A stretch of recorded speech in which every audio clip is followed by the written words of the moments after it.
הלך הבניין.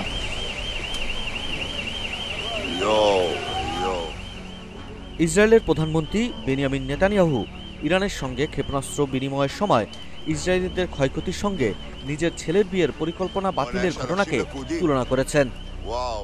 গতকাল বৃহস্পতিবার বিয়ার শেবার সোরোকা হাসপাতালে সাংবাদিকদের সঙ্গে কথা বলেন নেতানিয়াহু। ওই হাসপাতালটির কাছে একটি ইরানি ক্ষেপণাস্ত্র আঘাত হানে বলে জানা যায়।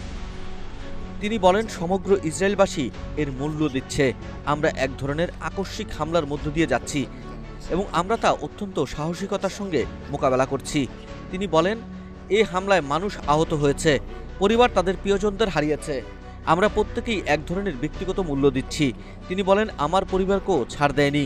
নেতানিয়াহু বলেন, এ নিয়ে দ্বিতীয়বারের মতো ক্ষেপণাস্ত্র হুমকির কারণে বিনি আনবারকে তার বিয়ে বাতিল করতে হয়েছে।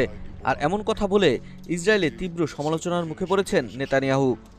তিনি বলেন, এটা তার বাগদাত্তার জন্য এক ধরনের ব্যক্তিগত ক্ষতি। আমি বলতে চাই, আমার প্রিয় স্ত্রী একজন সাহসী নারী, তিনিও এই ব্যক্তিগত ক্ষতির অংশীদার।